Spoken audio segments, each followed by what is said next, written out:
This story concerns Switzer Falls in the Angeles National Forest, just north of Los Angeles. The Switzer Falls hike is a popular out-and-back hike in the beautiful San Gabriel Mountains. However, most hikers only make it to the lower falls, which makes the total hike a little less than 4 miles long. Few continue up the stream to the Upper Falls, which makes the hike about 4.4 miles long. In 2019, I hiked to the Upper Falls and found a large log jam just below the falls. A large log formed the base of the jam, held in place by a living tree at each end. Additional logs accumulated above the base. Upstream of this log jam, I saw that it had trapped sand. Thus, the log jam became a dam to the sand, backing up the accumulating sand all the way to the base of the waterfall. Previously, you had to wade through water to get to the base of the waterfall. Now, with the help of a few small logs, you can walk to the base without getting your feet wet. After observing the dam for more than a year, I wondered how long it would take to collapse.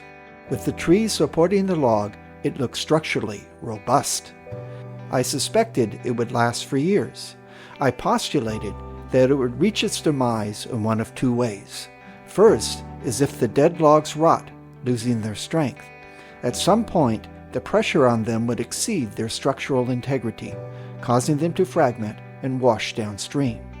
Second is if the force of the stream during a storm, with its attendant debris, displaced one or both of the living trees that supported the dead logs. Significant change. In January 2023, I noticed a significant change on the left side of the log dam. Water had washed away the debris. On the upstream side of the dam, water had sliced away the sand on that side of the dam. For the 2022-2023 rain season, the city of Los Angeles received more rainfall than it had in the past 18 years. This area of the mountains received about twice its average rainfall. This is in stark contrast to years of mostly drought. Then it happened. In April, I hiked to the Upper Falls and found the log dam had vanished. Comparing the current picture with the historical picture, I identified landmarks to confirm the location of the vanished dam. The picture shows that both of the supporting trees are gone. A closer look at the location where supporting tree number 1 once stood, upstream of rock number 1, shows the tree was sheared off at its roots. On the other side of the stream, I saw this fallen, uprooted tree. This appears to be supporting tree number 2. A photo comparison of this tree with a historical photo of tree number 2 confirms its identity.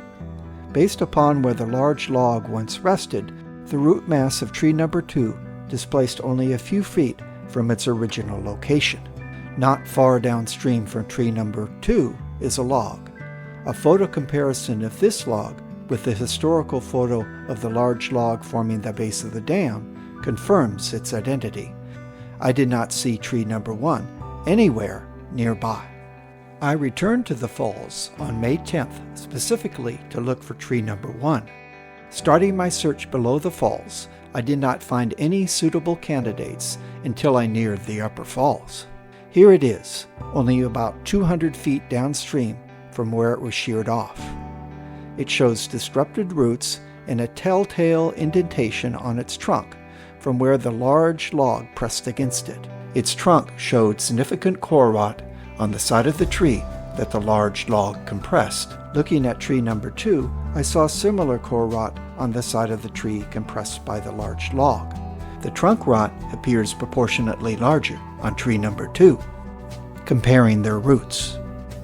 Tree number 2 was uprooted. Many of its roots are intact, and the soil and rocks remain embedded within the roots. Tree number 1 has a smaller root mass attached to it compared to tree number 2, and nearly all of the soil and rocks were washed away from its roots. I took a closer look at the site where tree number 1 once stood and found many of the remaining roots rotten. This is kind of mushy. That's solid. Yeah, this is all mush. Look at that. This comes off. Yeah, look at that. This part is all Not much. That explains it. Old back roots are all rot.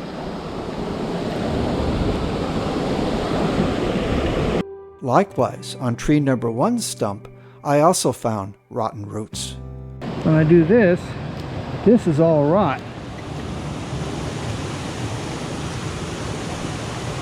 That isn't. That isn't. This is rot. And see, that's rot. So this is all rot. That could be that back piece. Tree number 2 had rotten roots, proportionately fewer compared to tree number 1. Tree number 2 remains very much alive, with green leaves radiating from its branches. Its leaves show that it is an alder. On the other hand, tree number 1 is dead, with its branches broken off and no leaves growing from it. I suspect that it too is an alder. What caused the dam to collapse? I was correct in that the dam looked structurally robust, and it would last several years before its collapse. It stood for over 3 years. What surprised me was the cause of the dam's collapse. I didn't expect to see the trunk and root rot develop in the living trees. In retrospect, the rot makes sense. The compression of the large log against the living tree's bark disrupted the bark, allowing fungus to invade and rot out the trunk and root systems. Although tree number 2 showed a larger proportion of trunk rot compared to tree number 1, tree number 1 showed a larger proportion of root rot. That is why tree number 1 died and not tree number 2. The root rot weakened the tree's attachment to the ground.